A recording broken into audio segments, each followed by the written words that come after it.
My name is Nina G. Thank you. Yeah, I think everyone can clap for that. Okay.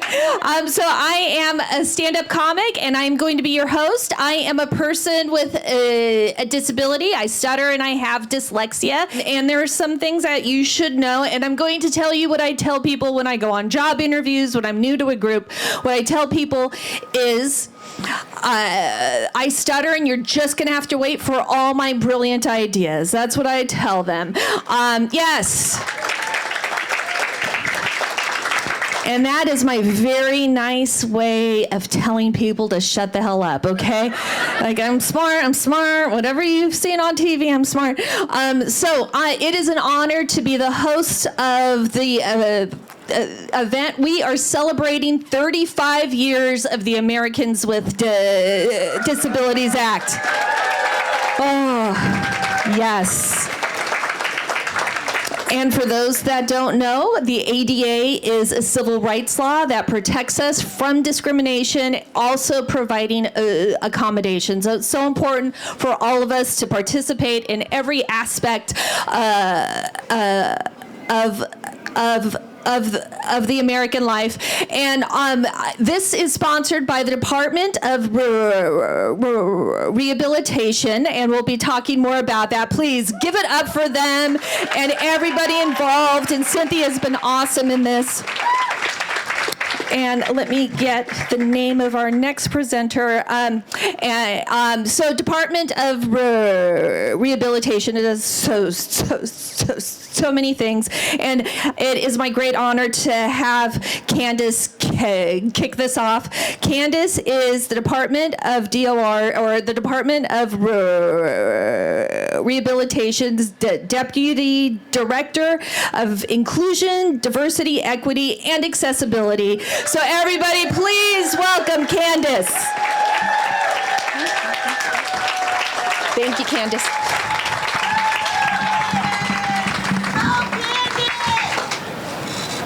Oh, I promise I worked this out in rehearsal. Doing great, Candace. All right, good morning, y'all. Thank you so much for being here. And can we just say thank you for the weather? Everybody was telling you it was going to be scorching. I brought Cali to Sacramento. The weather is beautiful. Thank you. So I just want to say we are here to celebrate the 35th anniversary of the ADA. And for me, the ADA truly means independence. Because without it, in 1990, when I was a 5-year-old little girl, without the ADA, I would not be able to move freely and independently through my life, to be able to sit here on this mic as a deputy director at DOR and a prior consumer of DOR. I am happy to say the ADA has done so many great things for me. And to highlight the ADA, we have a wonderful bell that we are going to ring, and I'm going to ring it to symbolize my word of what the ADA means to me, which is independence. And as you hear that bell, as you come up, you can ring this bell and say a word of how the ADA reflects for you. My word is independence.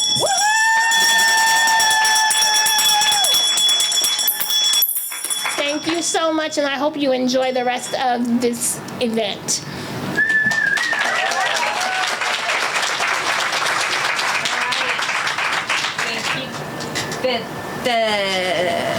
Thank you, Candace. It's my turn to ring the bell now, and I want you all to applaud like your civil rights depended on it. All right, here we go, everyone. I'm going to ring the bell for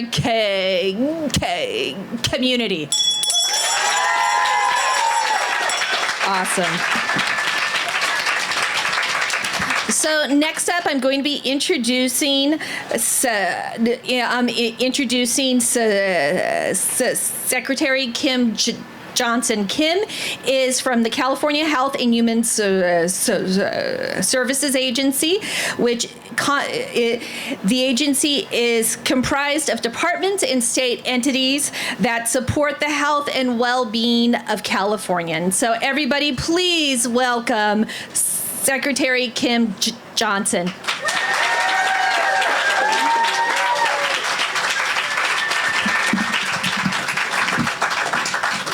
Well, good morning.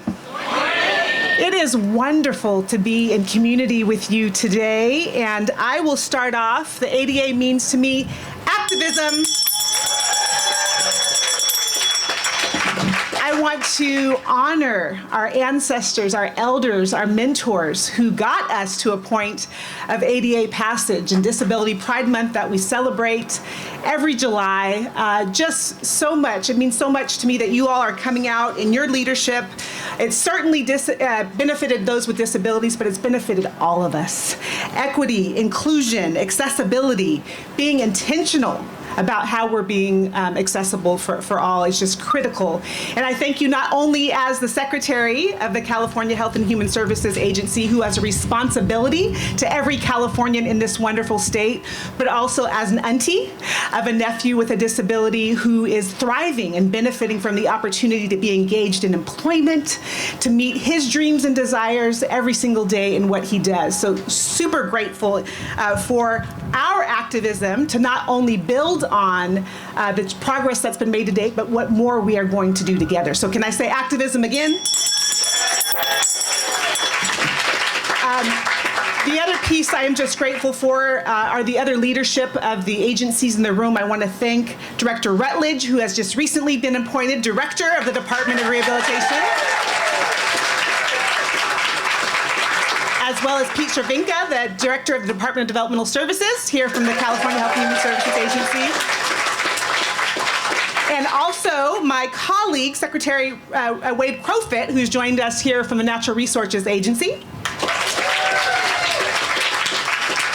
As we were here this morning chatting, getting started, we were talking about the significance and importance of being very intentional in our hiring. So all of you who are here, if you are looking for employment opportunities, please join us in the state of California, where we are also looking to make this the most inclusive, welcoming place of belonging anywhere in the state of California. We appreciate that there's ways you can find that information out. But I want to just again thank you for the work that we are doing. We are threatened by different values and principles, particularly at the federal level.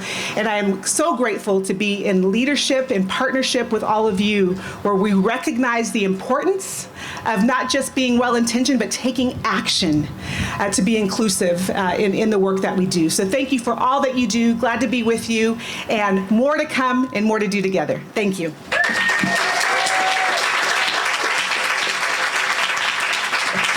Thank you, Secretary Johnson. Next up, we have Secretary Wade Crowfoot, who is from the California Natural Resources Agency, and that agency protects, manages, and restores the state's environment and its vast natural, cultural, and historical resources. Everybody, please welcome Secretary Crowfoot. Well, I am so excited to be here and thankful to be invited, and I love this positive energy. I was talking to a friend and colleague, Kate, just before we started. 2025 has involved a lot of challenge, and these are challenging, sometimes discouraging times. So it is so incredible to be able to come together in community for such an important milestone, and that is, of course, the 35th anniversary of the Americans with Disabilities Act and Disability Pride Month. So let me ring the bell as a partner. And I very much come here as a leader of a large agency, as a partner, as an ally, and frankly, as a mentee and a learner. Because Director Rutledge and before her, Joe Xavier, leaders of the Department of Rehabilitation, have helped teach us across state agencies what leadership means in terms of inclusion and fairness. Now, I'm very proud, and I know Secretary Johnson is very proud to work in state government and for this governor. And we have an internal pillar called California for All. And we talk about it publicly, but frankly, it's most important because it drives everything we do. And the commitment is this, that all Californians have the opportunity to live safe, meaningful, and prosperous lives. And for each of us across our agencies, we're charged with manifesting that commitment or making that commitment real across what we do. And in our agency, it in part means building an outdoors for all, ensuring that all Californians can actually get out there and enjoy what makes California special, and removing barriers, be they physical, economical, or other, towards people getting outside. So that's a really important part of what we do. And I'll tell you, we're on a journey. Not all of our state parks are as accessible as they need to be. Not all of our outdoor places are as accessible as they need to be. We're proud of our progress with so much more work ahead. But I can tell you that my journey over the last 7 years in this job has been what it means to be a leader of a workplace that is truly inclusive and fair. And I can tell you that we're still working and still improving to be a workplace that everybody and work and bring their best selves, regardless of what disability that we're living with, whether it's a physical disability, whether it's visible, or whether it's invisible. So I want to tell you that if you are here from the Department of Rehabilitation, or you work on expanding access for jobs with people, your work is meaningful, and it's changing work across our 225,000 person workforce. And I'm just so thankful for your commitment, as Secretary Johnson said, for your continuing activism. Accomplished. It require work, and now more than ever we have to commit to supporting each other, really standing up for the inclusion that we know that all Californians deserve. So happy 35th anniversary of the ADA, happy Disability Pride Month, and let's move forward together. Thank you.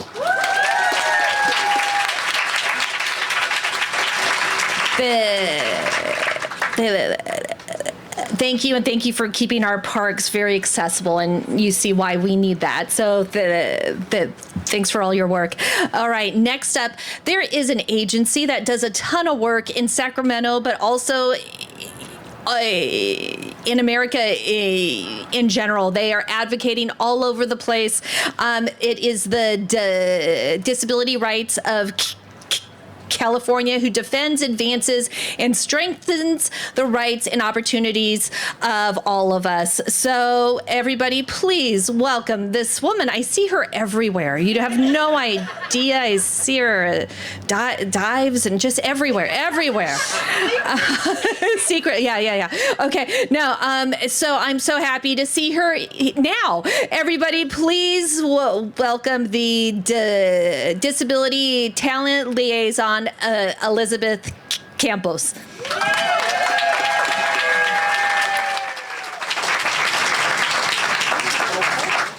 Thanks, Elizabeth, for your work.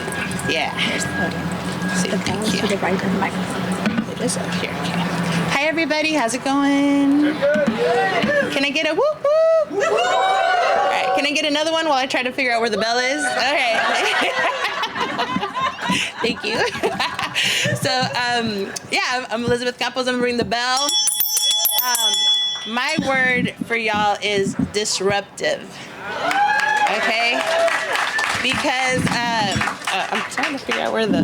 Can I get the microphone? Yeah. It's easier. Okay. All right, thank you. Disruptive is my word, because that's what the ADA did to this nation. It let us know that things aren't okay with the we're not okay with the status quo. People with disabilities have voices. We have needs. I'm going to give you a little bit about my background. I am first generation Afro-Latina, born here in California. Visual description of myself: I'm very tall, and I'm wearing a dress with flowers, and my hair is down, and I have mocha-licious skin, so thank you for that. Yes. Okay.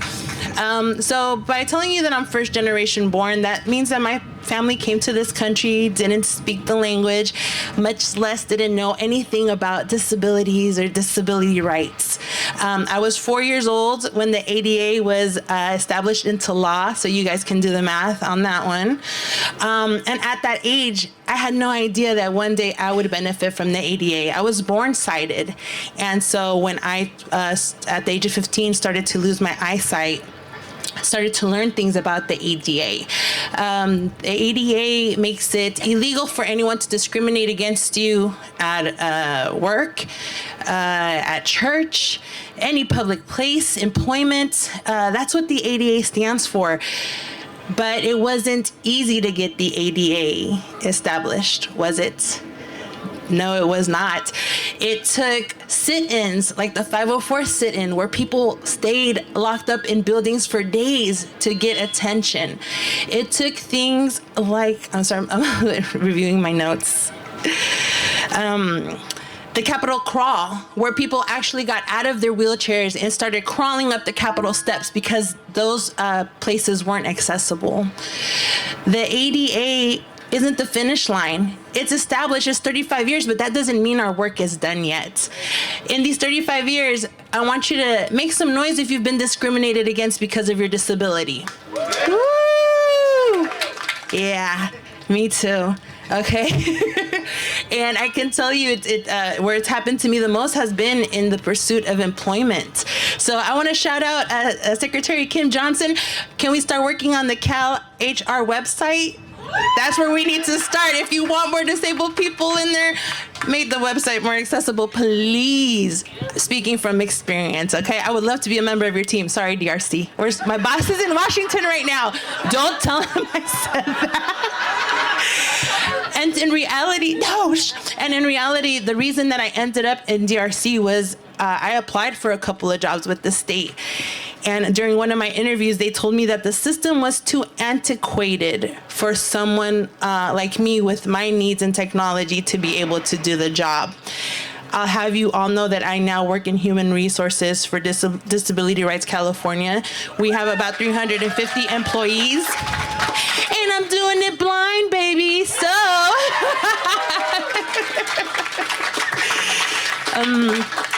all that to say is I just want to remind us that there's still a lot of work to be done. And I know that it's tiring.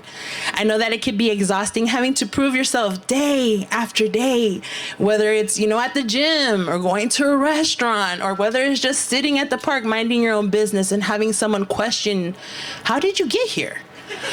Where's your guide dog? Who's helping you? Y'all know it's true. I'm not exaggerating, okay? It's true. It's true. The other thing is that I want to remind all of us that are here, those of us who are disabled, those of us who are allies, the disability community is the largest community on the planet. You can become a part of this community at any point in your life. Some of us are born into it. For some of us, it happened through an accident, an illness, and here we are. So just because you don't identify as our community today doesn't mean you won't identify it as part of it tomorrow. And I'm not telling you this in fear. I'm telling you this in solidarity, because what matters to us today, it's not about us and you. It's about all of us. Disability rights are human rights. Disability rights are civil rights. So when you discriminate against one person, you're discriminating against all of us. Disability doesn't discriminate on race. It doesn't care if you're rich or not. It doesn't matter if you got a degree, if you got a doctorate. It doesn't matter if you're the President of the United States. Okay? It doesn't matter. We can all become a part of this community. And so that's just for us to think about it. We may not identify as part of the community today, but maybe somebody in our family might. Or maybe someone that we fall in love with might be a part of this community, and we didn't expect that. We didn't know it, right? So I just want you all to keep that in mind too. The last thing that I want to say is, as I've grown as an advocate and I've learned about my own disability, I heard a lot of terminology about a table, right? So if you're not at the table, you're on the menu, or if there's not a seat at the table, bring your own chair. Lots of things like that, right? And so to be honest, I've been blind for 20-something years, and this is the first time in my life where I actually feel like somebody wants to hear what I have to say at the table. And that sucks. To be real honest with you, like I've had a lot to say. I've been discriminated against at school, at work, I've Ubers, like I have stuff to say, but there hasn't been a spot for me at the table because maybe I don't look the right way, or maybe I don't use the right words, or I don't have the right letters behind my name. But hey, you know, like what all that to say is that hopefully, you know, in the next 5 years, I'm giving us 5 years, that this table can be filled with more people like me. Maybe we don't look the part, or maybe we don't act the part, or maybe we don't know all the right words. Maybe we don't know what a systemic barrier is, but we've experienced it. So those are the people that maybe need us to help them get to the table. There's still a lot of space, a lot of work to be done. Disabled parents are still having their kids taken away. We're still being told no access for you and your guide dog at public places. So let's bring more people to the table. We need more hands. We need more feet. We need more people who are willing to work. Usually when I'm invited to do things like this, I usually am invited to sing. Someone asked me today, are you singing? And I was like, no, I'm talking today. But I'm going to sing just a little and then I'll let you guys go, okay? Because one of the things that the ADA does for us is it gives us the right to be where we want to be and how we want to be. We are all survivors. We are all doing what we can. And by having a voice here, I just want to remind you to think of those people who don't have a voice. You know, we hear a lot from people with disabilities who have doctorates and they're lawyers and doing all these great things. But what about those people with disabilities whose parents didn't speak English or don't speak English? And they still need access to these services, right? So all that being said, I just want you guys to know that I'm a survivor. I'm not gonna give up. I'm not gonna stop. I'ma work harder. I'm a survivor. I'm gonna make it. So I will survive and keep on surviving. Thank you, guys.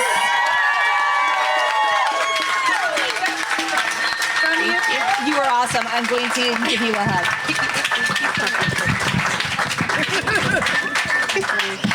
Thank you. All right, everyone, Elizabeth Campos. That's amazing. That was so powerful. And I just want to apologize to Thomas Martin, who has to follow that. I hope you have some songs. I hope I can write you some jokes in the meantime. I don't know. That's tough. So, but Thomas is from CalAble, and that, yes, so give it up if you have benefited from that agency. CalAble stands for Achieving a Better Life Experience and helps Californians have tax advantages and savings programs for all of us in the community. So everybody, please welcome Thomas Martin.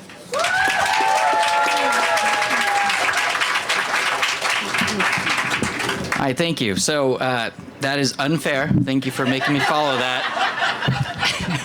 So, yes, my name is Thomas Martin, just for visual reference. I'm an Asian male. I have short brown hair. I'm just now on the wrong side of 40. I have brown pants and a light blue shirt that says CalAble, which is not a coincidence. So I'm the executive director of CalAble. For those who don't know what CalAble is, like Nina G just mentioned, we are the savings program for people with disabilities. So if you want to know more about how you can save and protect benefits like SSI, we have a table over there somewhere. So go stop by. So I'm here. I'm here on behalf of the treasurer, Fiona Ma. I have a message from her, but I wanted to talk briefly about what the ADA means for me. So, first of all, let me ring the bell for opportunity. So, So I'm autistic, and so are both my kids. That's why I cannot stand physically still at any point.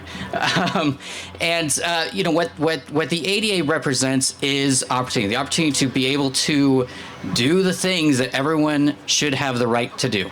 Because that's fundamentally what we're talking about. This is about civil rights. This isn't about anything other than that. This is a civil rights piece of legislation. And fundamentally, you know, and when I really think about what does the ADA mean, like, for me, for my family, what it means the most isn't necessarily the ADA itself. Well, the most important part isn't necessarily the ADA itself, the act, because fundamentally it's a piece of paper, right? That's ink on parchment. Who cares? What the ADA really represents is years and decades of organized civil rights work from the disability community, from their allies, to get something passed to make life better. That's really what it is fundamentally. And so when I think about the ADA, I think about that long history of making it come to be, making everything better for the disability community, but also the 35 years since. The ADA is just a tool. It takes people to make it work, to make the place better. And so that means, exactly, so that means everybody here is a part of that. Everyone who's here is a part of that civil rights movement, because you're honoring the legacy of those who got the ADA in place, and you're making the ADA what it is right now. Because if no one was here advocating for it, if no one was here pushing for it, if no one was going to court and doing everything else we need to do to make the ADA work, then what's the point? So thank you guys for everything that you're doing here. Thank you for being a part of this. Really appreciate that. And so with that, let me present a quick message from Treasurer Fiona Ma on the occasion of the 35th anniversary of the Americans with Disabilities Act. So, on behalf of the state of California, I hereby award this certificate of recognition in honor of the 35th anniversary of the signing of the Americans with Disabilities Act into law, celebrating its enduring commitment to inclusion, accessibility, and advocacy for individuals with physical, intellectual, mental health, sensory, neurological, learning, and other disabilities. Thank you to all of the legislators and advocates for your unwavering dedication to enhancing public awareness and understanding of ADA guidelines and advancing prosperity and equity for all across the Golden State. Congratulations and best wishes for continued success. Fiona Ma, CPA. Thank you so much. Appreciate it. Thank you. Thanks. All right, everybody. Next up, we have Tim Jin, who is the Community Programs Specialist at the California Department of Developmental Services. Many of you know it as DDS. Tim is part of the Self-Determination Unit, and everybody please give a big welcome for Tim Jin.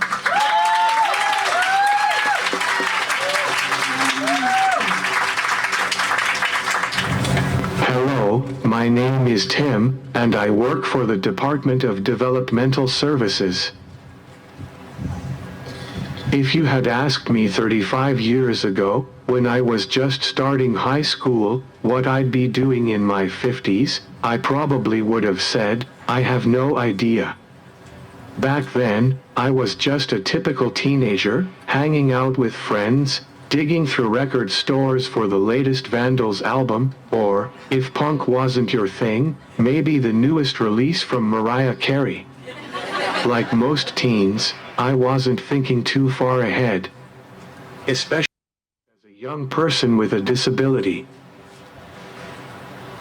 But while I was finding my way through those early years, something historic was happening.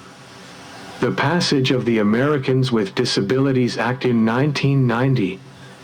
It was a turning point, not just for me, but for millions of people with disabilities across the country. The ADA didn't just appear. It was the result of decades of activism, courage, and collective action. Leaders like Ed Roberts, a pioneer of the independent living movement, showed the world that disability is not a limitation, but part of human diversity. Judy Heumann brought disability rights into the national spotlight with powerful advocacy and an unshakable commitment to justice. These trailblazers, and many others, put their lives on the line. Events like the 504 sit-in of 1977 and the Capitol crawl in 1990 forced the nation to confront the barriers and discrimination faced by people with disabilities. Without their persistence, the ADA may never have become law. And when it did, it opened doors, both literally and figuratively. It meant curb cuts and ramps, accessible public transportation, workplace accommodations, and legal protections that made it possible for people like us to pursue education, employment, and an independent life. I also want to recognize a local leader who played a key role in this movement, Richard DeVilder. Some of you may remember him. Richard was a powerful advocate both in California and at the national level. He served in several high-impactful roles, including positions at the Department of Rehabilitation, the Governor's Office of Emergency Services, and the U.S. Department of Transportation under President Obama. He was also my mentor during college, and a personal friend. His influence still shapes policy and practice across our state today. Today, I'm proud to work at the Department of Developmental Services, where I help carry on the work started by leaders like Ed, Judy, and Richard. The values they championed, dignity, access, choice, and inclusion, remain at the heart of everything we do. Back in high school, I never could have imagined this path. But every day, I'm grateful for those who made it possible, for the names we remember, and the many we don't, who fought to make our world more inclusive and just. As we look ahead to the next 35 years, I hope we'll be celebrating the ADA not only as a landmark law, but as a symbol of how far we've come. Just a footnote in history books that marked the beginning of true inclusion for all. Now, I'd like to turn it over to my colleague and the Director of the Department of Developmental Services, Pete Cervinka. Pete. Good morning. My usual professional advice is never speak second, third, or fourth because it's, tough acts to follow. Elizabeth, Tim, Thomas, appreciate the opportunity to be here today. Really appreciative of Governor Newsom and Secretary Johnson. They told me I should do this, and so here I am. It's very hard to follow people like Elizabeth and Tim. I don't need to lecture anybody about the value of ADA and what it means for people and their ability to live the life that they choose in the way and place that they choose to do it. Tim took us a little down a history lesson. Elizabeth talked about the work still to come. So I'm just going to be the bureaucrat and read a couple quotes for you, but I think they're interesting in this time and place. Yesterday's leaders obviously signed this bill into law. They advocated for it.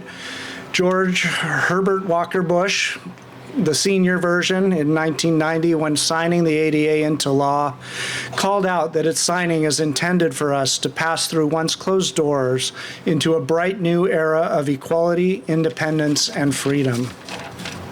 In signing the bill, he called for independence, freedom of choice, control of their lives, the opportunity to blend fully and equally into the rich mosaic of the American mainstream. Later in 2008, Congress amended it to be clear, after a series of unfortunate Supreme Court decisions, that it is in fact intended to be a national mandate for the elimination of discrimination against individuals with disabilities. The ADA is there. It provides vital protections in employment, in access, in transportation, and in telecommunications. It's here. It's not going away.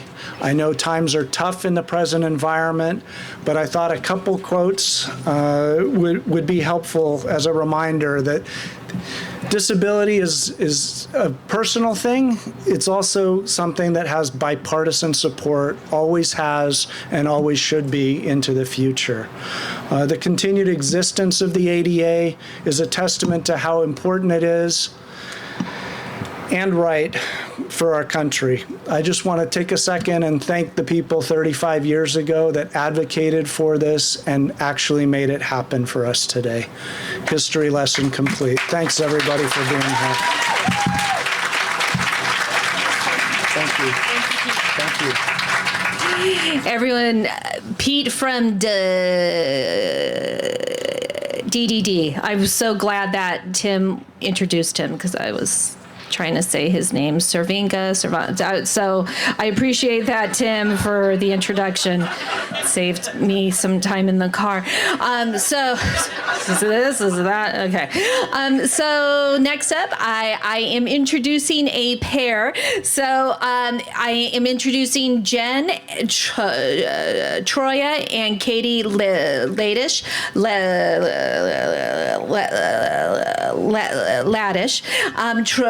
Jen is the director of the California Department of Social Services, which, as many of you know, oversees and administers various social service programs that many of us have. And Kate is the president, and she has so many things. I looked her up prior, and I didn't know what to choose. So this is just a little bit.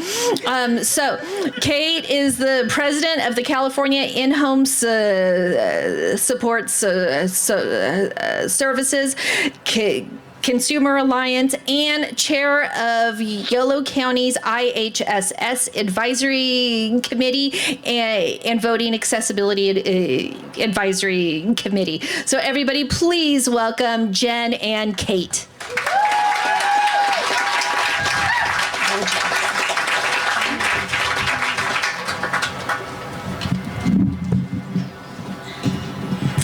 Thank you so much. I will kick us off, and as you can see by the adjustments that I'm making for those of you who can see it, I will describe visually that I'm a very short, middle-aged woman with long dark hair. I'm wearing a gray suit jacket and a blue skirt.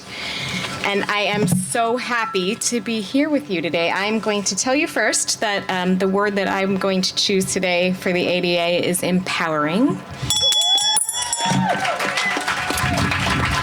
And then I want to say thank you to the Department of Rehabilitation, Director Rutledge, I see her there, for inviting us to celebrate this incredible milestone on the 35th anniversary of the ADA.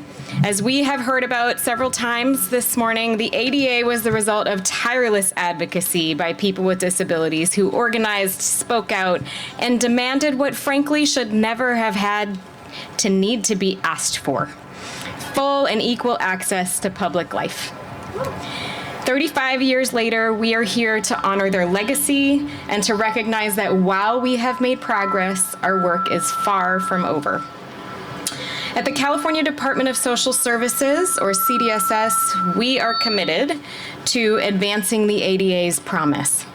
Every day, our programs are aiming to break down barriers and ensure that all Californians, including people with disabilities, can live with independence and dignity. I'll hold that one. From ensuring services and benefits access to making disaster response more inclusive, we strive to center the voices and needs of people with disabilities in everything that we do.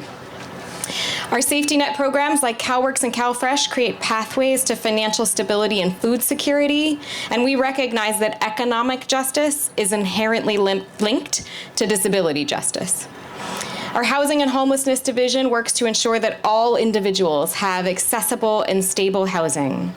Our Office of Deaf Access, I think there's several folks here, yes, continue to advance language access and culturally competent services for deaf, deaf-blind, deaf-disabled, hard of hearing, and late deafened Californians.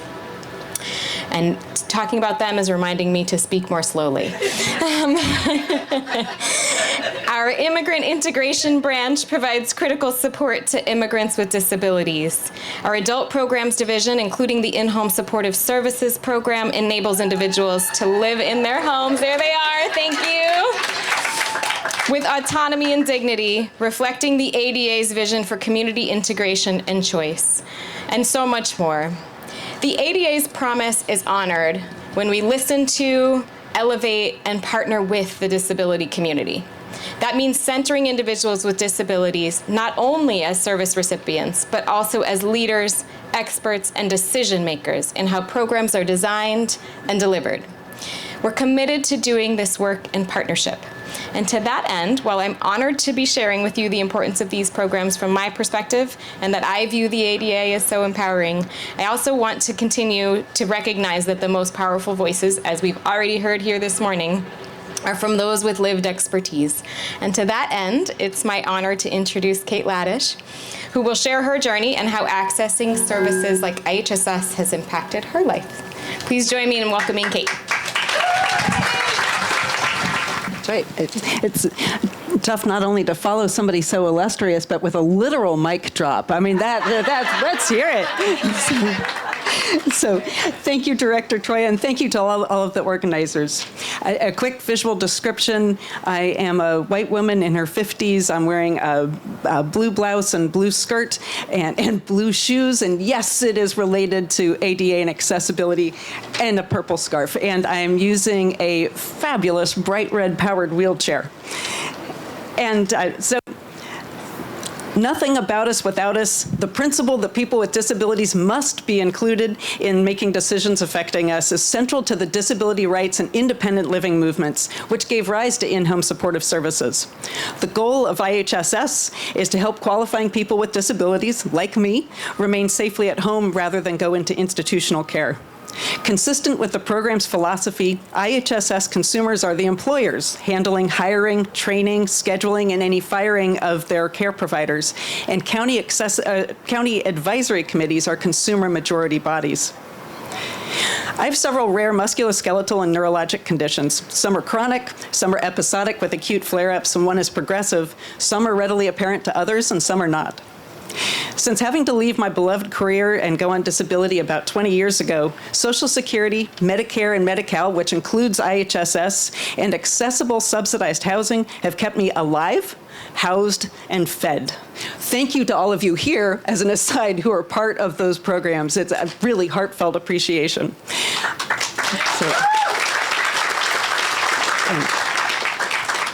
IHSS lets me live at home, and the ADA allows me to function within and truly be part of my community, including when I have limited mobility, dexterity, vision, and energy. Serving on Yolo County's IHSS Advisory Committee is the first time that having disabilities, that my lived experience has been treated as an asset rather than a liability or something I'd be expected to minimize. I don't have to be apologetic. I can just be me. This has been revelatory. Advisory committee service can create additional opportunities for people who are often excluded. For me, it's also led to chairing YOLO's Voting Accessibility Advisory Committee to make sure that everybody can vote, and being appointed to the state's Alerts and Warning Specialist Committee, where I could write disability perspectives and experiences into the state's new emergency alert and warning guidelines. And just to underscore, those are things that grew directly out of serving on my county's IHSS Advisory Committee, which I was able to do because it's a consumer majority body, because after all, nothing about us without us.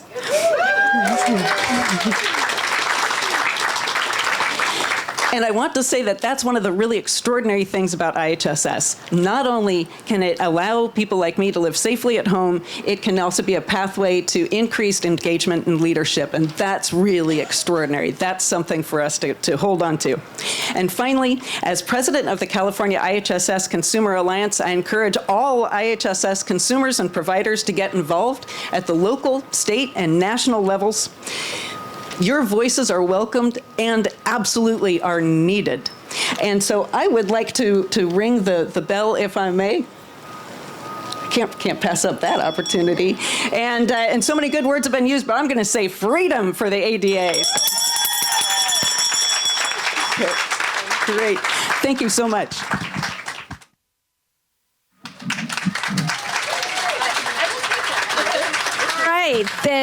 Thank you, Kate, and thank you, Jen. Everybody, we are toward the end. We have one more speaker, and I'm going to be signing off. So everybody, tell me how good of a job I did.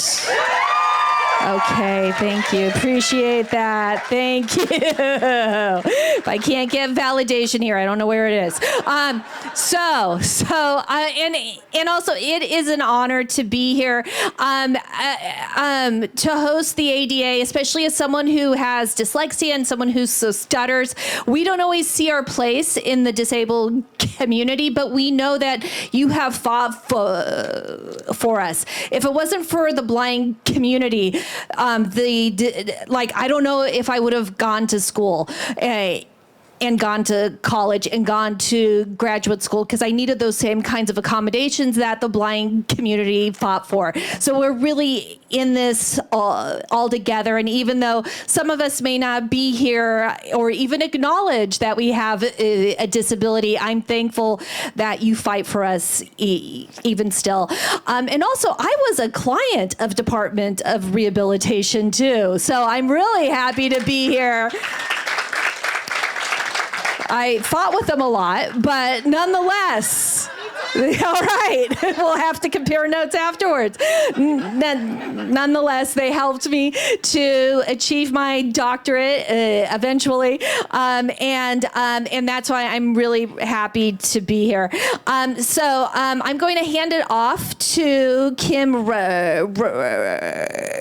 Rutledge, who is the director of DOR. And just in case you don't know at this point, DOR administers the largest vocational rehabilitation and independent living programs in the country and works in partnership with consumers and other stakeholders to provide services and advocacy resulting in employment, independent living, and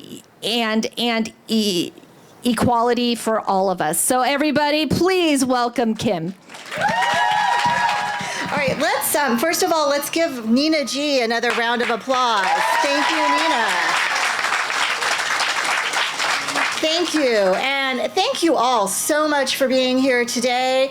This is the first time that we've all been able to gather in person to celebrate both the anniversary of the Americans with Disabilities Act and Disability Pride Month. This has been the first time that we've been able to gather in person since before COVID-19. So give yourselves a round of applause for being here today. Thank you.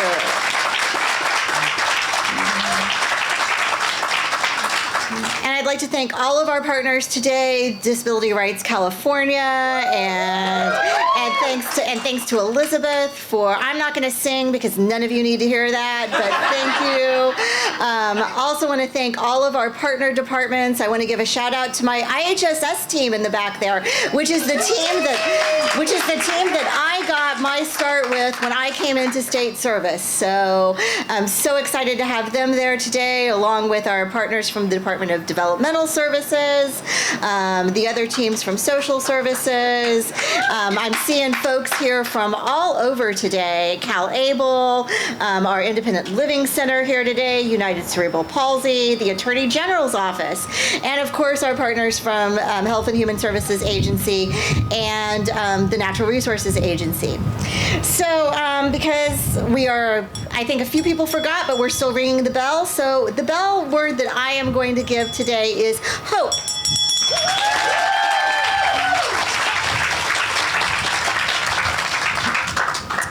talk a little bit about what hope in terms of the ADA means. So several speakers before me talked about where they were in their own lives when the Americans with Disabilities Act was passed in 1990. So where I was an angsty teenage girl living in my parents' house in the middle of Kansas, probably locked up in my bedroom listening to Nirvana and reading Sassy magazine.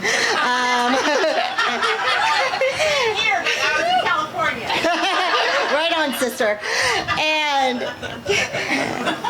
And I had a disability, and I had hopes and I had dreams, and I wasn't sure how I was going to make those happen. And then I started to, but I was also a news junkie, so I knew what was going on in the world, and I was, following what was going on in Washington, and I heard about this little bill that was being signed into law, the Americans with Disabilities Act. And I was like, oh, this probably has something to do with me. And then as I read more and as I heard more, I realized, wow, that is going to open up the entire world for me. And so, because I wouldn't be a good bureaucrat if I didn't get into the weeds a little bit, there are 5 sections of the Americans with Disabilities Act.